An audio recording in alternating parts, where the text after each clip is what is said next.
2Samuel13. In the course of time, Amnon son of David fell in love with Tamar, the beautiful sister of Absalom son of David. Amnon became frustrated to the point of illness on account of his sister Tamar, for she was a virgin, and it seemed impossible for him to do anything to her. Now Amnon had a friend named Jonadab son of Shimeah, David's brother. Jonadab was a very shrewd man. He asked Amnon, "Why do you, the king's son, look so haggard morning after morning? Won't you tell me?" Amnon said to him, "I'm in love with Tamar, my brother Absalom's sister." "Go to bed and pretend to be ill," Jonadab said. "When your father comes to see you, say to him, I would like my sister Tamar to come and give me something to eat. Let her prepare the food in my sight so that I may watch her and then eat it from her hand." So Amnon lay down and pretended to be ill. When the king came to see him, Amnon said to him, "I would like my sister Tamar to come and make some special bread in my sight, so that I may eat from her hand." David sent word to Tamar at the palace, "Go to the house of your brother Amnon and prepare some food for him." So Tamar went to the house of her brother Amnon, who was lying down. She took some dough, kneaded it, made the bread in his sight and baked it. Then she took the pan and served him the bread, but he refused to eat. "Send everyone out of here," Amnon said. So everyone left him. Then Amnon said to Tamar, "Bring the food here into my bedroom so that I may eat from your hand." And Tamar took the bread she had prepared and brought it to her brother Amnon in his bedroom. But when she took it to him to eat, he grabbed her and said, "Come to bed with me, my sister." "Don't, my brother," she said to him. "Don't force me. Such a thing should not be done in Israel. Don't do this wicked thing." "What about me? Where could I get rid of my disgrace? And what about you? You would be like one of the wicked fools in Israel. Please speak to the king, he will not keep me from being married to you." But he refused to listen to her, and since he was stronger than she, he raped her. Then Amnon hated her with intense hatred. In fact, he hated her more than he had loved her. Amnon said to her, "Get up and get out." "No," she said to him. "Sending me away would be a greater wrong than what you have already done to me." But he refused to listen to her. He called his personal servant and said, "Get this woman out of here and bolt the door after her." So his servant put her out and bolted the door after her. She was wearing a richly ornamented robe, for this was the kind of garment the virgin daughters of the king wore. Tamar put ashes on her head and tore the ornamented robe she was wearing. She put her hand on her head and went away, weeping aloud as she went. Her brother Absalom said to her, "Has that Amnon, your brother, been with you? Be quiet now, my sister, he is your brother. Don't take this thing to heart." And Tamar lived in her brother Absalom's house, a desolate woman. When King David heard all this, he was furious. Absalom never said a word to Amnon, either good or bad. He hated Amnon because he had disgraced his sister Tamar. 2 years later, when Absalom's sheep shearers were at Baal Hazor near the border of Ephraim, he invited all the king's sons to come there. Absalom went to the king and said, "Your servant has had shearers come. Will the king and his officials please join me?" "No, my son," the king replied. "All of us should not go, we would only be a burden to you." Although Absalom urged him, he still refused to go, but gave him his blessing. Then Absalom said, "If not, please let my brother Amnon come with us."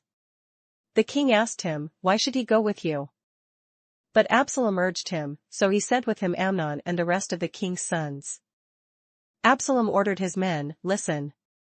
When Amnon is in high spirits from drinking wine and I say to you, 'Strike Amnon down,' then kill him. Don't be afraid. Have not I given you this order? Be strong and brave." So Absalom's men did to Amnon what Absalom had ordered. Then all the king's sons got up, mounted their mules and fled. While they were on their way, the report came to David, "Absalom has struck down all the king's sons, not one of them is left." The king stood up, tore his clothes and lay down on the ground, and all his servants stood by with their clothes torn. But Jonadab son of Shimeah, David's brother, said, "My lord should not think that they killed all the princes, only Amnon is dead."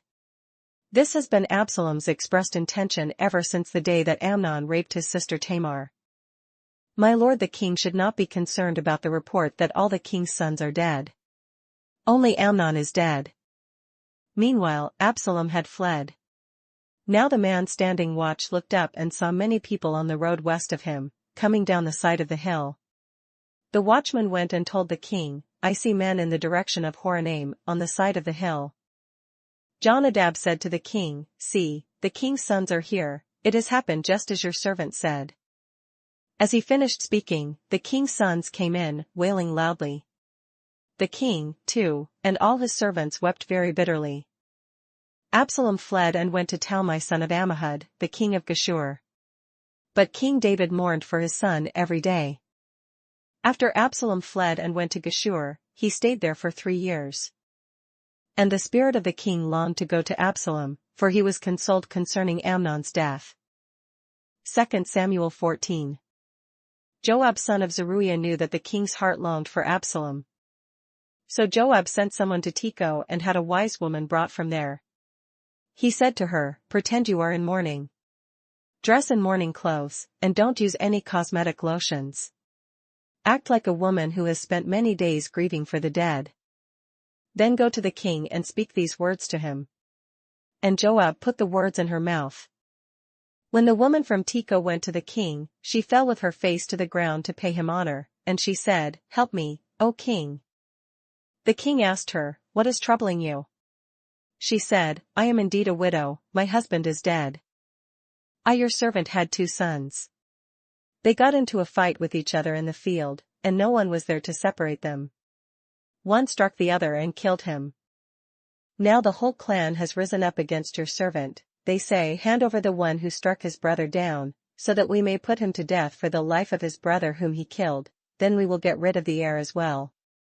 They would put out the only burning coal I have left, leaving my husband neither name nor descendant on the face of the earth. The king said to the woman, Go home, and I will issue an order on your behalf.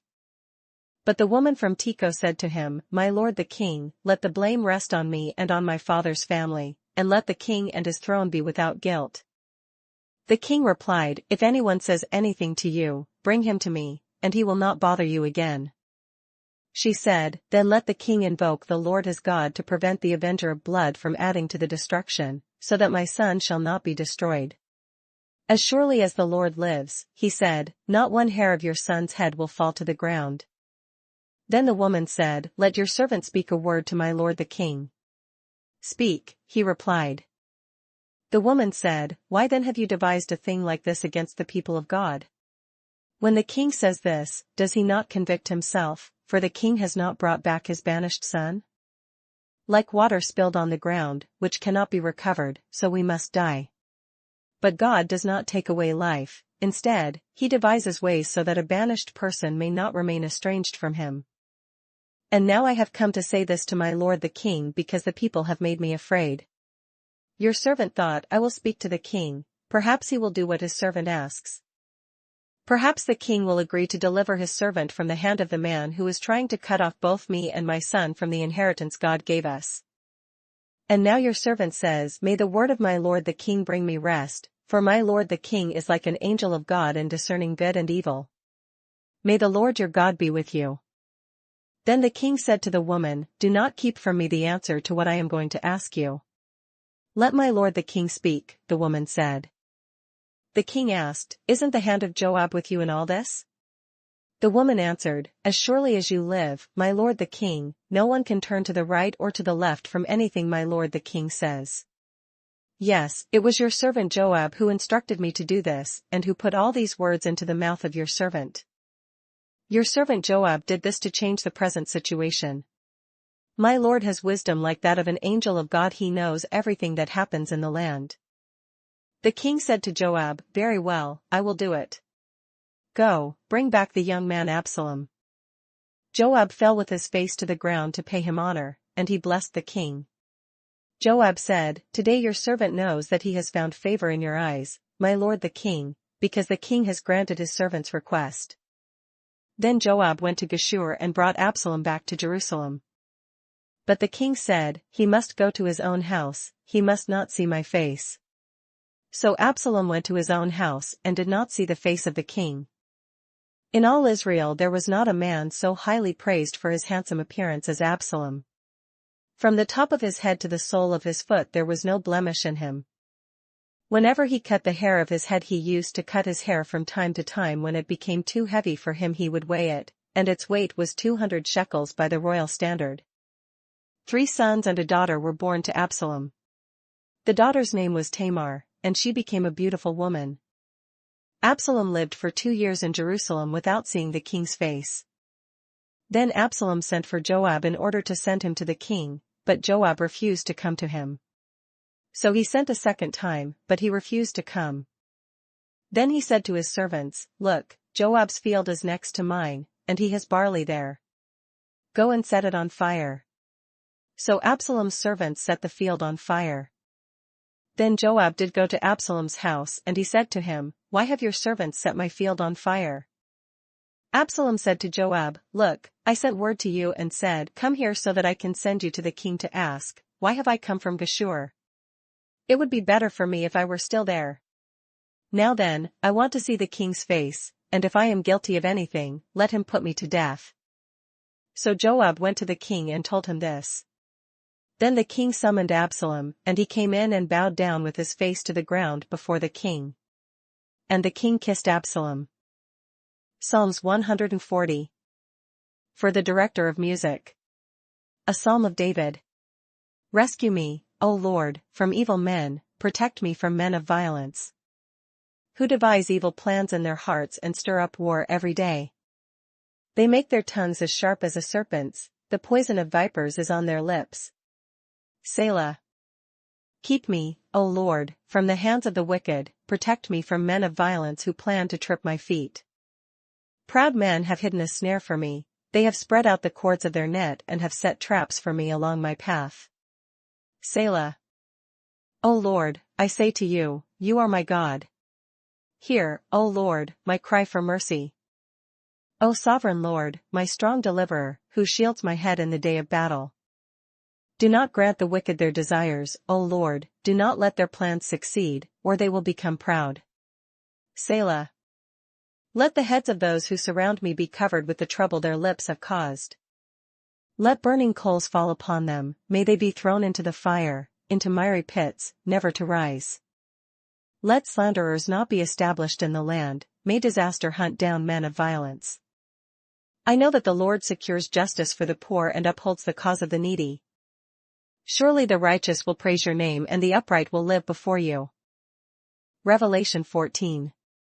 Then I looked, and there before me was the Lamb, standing on Mount Zion, and with him 144,000 who had his name and his Father's name written on their foreheads. And I heard a sound from heaven like the roar of rushing waters and like a loud peal of thunder. The sound I heard was like that of harpists playing their harps. And they sang a new song before the throne and before the 4 living creatures and the elders. No one could learn the song except the 144,000 who had been redeemed from the earth. These are those who did not defile themselves with women, for they kept themselves pure. They follow the Lamb wherever he goes. They were purchased from among men and offered as firstfruits to God and the Lamb. No lie was found in their mouths, they are blameless. Then I saw another angel flying in mid-air, and he had the eternal gospel to proclaim to those who live on the earth, to every nation, tribe, language, and people. He said in a loud voice, "Fear God and give him glory, because the hour of his judgment has come. Worship him who made the heavens, the earth, the sea, and the springs of water." A second angel followed and said, "Fallen. Fallen is Babylon the Great, which made all the nations drink the maddening wine of her adulteries." A third angel followed them and said in a loud voice, "If anyone worships the beast and his image and receives his mark on the forehead or on the hand, he, too, will drink of the wine of God's fury, which has been poured full strength into the cup of his wrath. He will be tormented with burning sulfur in the presence of the holy angels and of the Lamb. And the smoke of their torment rises forever and ever. There is no rest day or night for those who worship the beast and his image, or for anyone who receives the mark of his name. This calls for patient endurance on the part of the saints who obey God's commandments and remain faithful to Jesus. Then I heard a voice from heaven say, "Write, blessed are the dead who die in the Lord from now on. Yes, says the Spirit, they will rest from their labor, for their deeds will follow them." I looked, and there before me was a white cloud, and seated on the cloud was one like a son of man with a crown of gold on his head and a sharp sickle in his hand. Then another angel came out of the temple and called in a loud voice to him who was sitting on the cloud, "Take your sickle and reap, because the time to reap has come, for the harvest of the earth is ripe." So he who was seated on the cloud swung his sickle over the earth, and the earth was harvested. Another angel came out of the temple in heaven, and he too had a sharp sickle. Still another angel, who had charge of the fire, came from the altar and called in a loud voice to him who had the sharp sickle, "Take your sharp sickle and gather the clusters of grapes from the earth's vine, because its grapes are ripe." The angel swung his sickle on the earth, gathered its grapes and threw them into the great winepress of God's wrath. They were trampled in the winepress outside the city, and blood flowed out of the press, rising as high as the horses' bridles for a distance of 1,600 stadia.